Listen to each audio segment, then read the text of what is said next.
साधना पथ के सभी सहयात्रियों को मेरा सप्रेम नमन। साथियों, जब कभी हम किसी अपरिचित जंगल में भ्रमण कर रहे होते हैं और भ्रमण करते करते अगर हम अपना गंतव्य भूल जाते हैं या अपना मार्ग जिससे हम उस जंगल का सुव्यवस्थित तरीके से भ्रमण कर सकते हैं, उसमें दिग्भ्रमित हो जाते हैं, तो हम क्या करते हैं?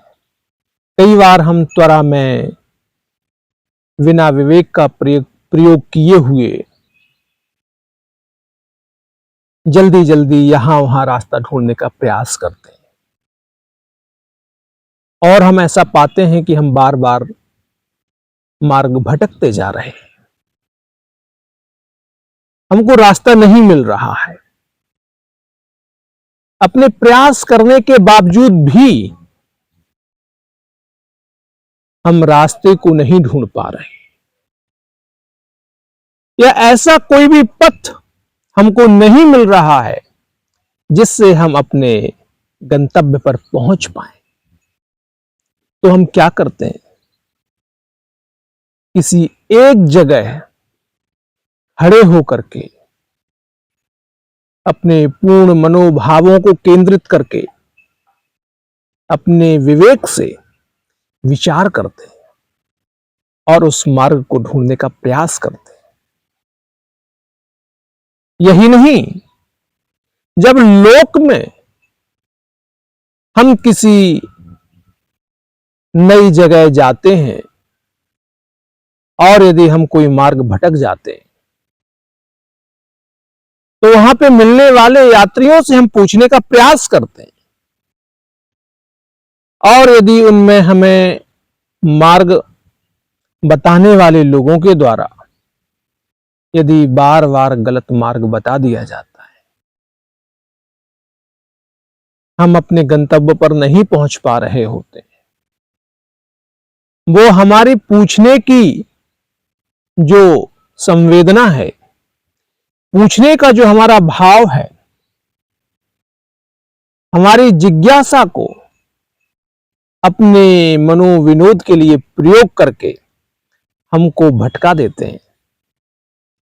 तो हम फिर स्वतः ही आगे आने वाले लोगों से मार्ग पूछना बंद कर देते हैं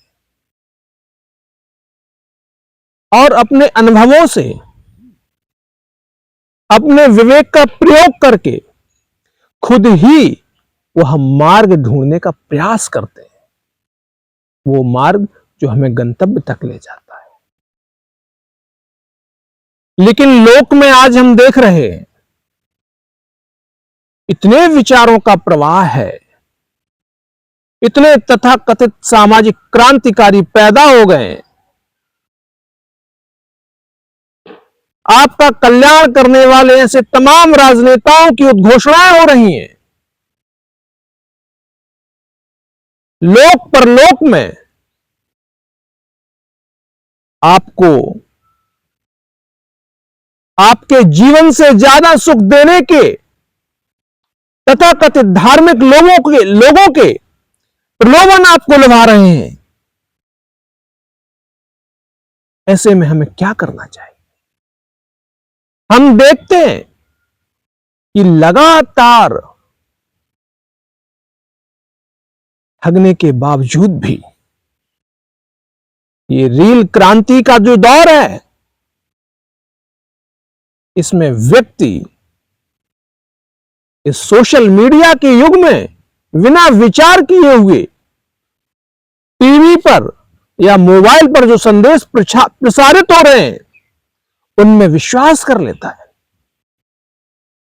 और विश्वास करके उनको शेयर कर देता है, टिप्पणियां करता है, क्रिया प्रतिक्रिया करता है और समाज का वातावरण विषाक्त करता है। वो जाने अनजाने में ही कुछ कुटिल लोगों की कुटिल मानसिकता का शिकार बन जाता है और उनके एजेंडे का हिस्सा बन जाता है। और देखते देखते पूरे समाज का जो ताना बाना है, जो सामाजिक समरसता है, उसको ध्वस्त कर देता है। और आपका जो कीमती समय है, आपके घर के लिए, परिवार के लिए, समाज राष्ट्र के लिए और आध्यात्मिक जीवन में अपने कल्याण के लिए जो समय है, अपने भोग और अपवर्ग के लिए परमात्मा के द्वारा दिया हुआ यह दिव्य जीवन, हम अनजाने में ही ये तथाकथित कीबोर्ड क्रांति के दौर में हम दिव्य जीवन की विरासत को खोते जा रहे हैं। आज हम तनिक भी विचार नहीं कर रहे हैं। जंगल में भटकने के बाद यदि हम अपना मार्ग भूल जाते हैं तो सही मार्ग को ढूंढने के लिए हम एक पल विचार तो करते हैं और फिर विचार के बाद अपने विवेक से निर्णय लेकर के सही गंतव्य की ओर प्रस्थान करते हैं। आज विचारों का ऐसा दौर है, इतने विचारक पैदा हो गए हैं। इस दौर में आज का युवा विवेक पूर्वक विचार करने की दिशा में चिंतन ही नहीं कर पा रहा है और बिना चिंतन किए हुए, बिना विवेक पूर्वक विचार किए हुए सहज ही वो किसी एजेंडे का हिस्सा बन रहा है। मेरे साधक भाई, जिज्ञासु, सत्य के पिपासु, अनंत के राही, अनंत के पथिक, जो भी साधक हैं, जो सत्य का शोधन करना चाहते हैं, सत्य जिनका साध्य है, सत्य जिनका साधन है, ऐसे हम साधक भाइयों से कम ये आग्रह करते हैं कि इस भीड़ में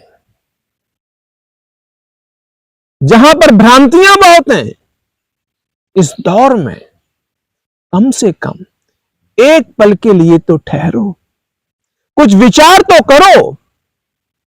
ये तथाकथित सामाजिक कार्यकर्ता, ये तथाकथित राजनेता, ये तथाकथित ढोंगी बाबा आपको कहां ले जा रहे? कहीं आपको आपके मूल मंतव्य से, मूल गंतव्य से कहीं पथभ्रष्ट तो नहीं कर रहे? कहीं आपके माध्यम से ये अपनी किसी योजना को अपने स्वार्थ के हेतु सिद्ध तो नहीं कर रहे? कम से कम एक पल के लिए किसी साधक को, किसी सत्य के राही को ये विचार करना चाहिए। जैसे ही विवेक पूर्वक आप विचार करेंगे, सत्य का उद्घाटन आपके सामने स्वतः ही हो जाएगा। अगर कोई बाधा है, अगर आप सत्य असत्य का निर्णय करने में अक्षम है, तो किसी सत्य साधक की, सत्य शास्त्रों की शरण में जाइए, वीतराग संत की शरण में जाइए, जहां से आपको कर्तव्य अकर्तव्य का बोध होगा। नहीं तो आप ये फर्जी क्रांतिकारियों के, फर्जी राजनेताओं के, फर्जी बाबाओं के, फर्जी समाज सेवियों के बहकावे में आकर के अपना पूरा जीवन लुटा देंगे। परमात्मा की दी हुई इस अमूल सौगात को, इस अनमोल सौगात को आप बर्बाद कर देंगे। ये जीवन साधारण नहीं है, ये भगवत्ता के अवतरण के लिए है। श्री अरविंद की कल्पना थी उस डिवाइन रियलाइजेशन की, मैनिफेस्टेशन ऑफ गॉड की। कौन करेगा? साधकों को यह साहस करना चाहिए कि अपना जीवन तुच्छ स्वार्थों के लिए नहीं, इन दोगले लोगों की कठपुतली बनने में न लगा करके अपने जीवन को उस परमात्मा के सौंदर्य को, उसके वैभव को अभिव्यक्त करने में अपने जीवन को समर्पित करें, तभी इस जीवन की सार्थकता होगी। सब प्रेम नमन।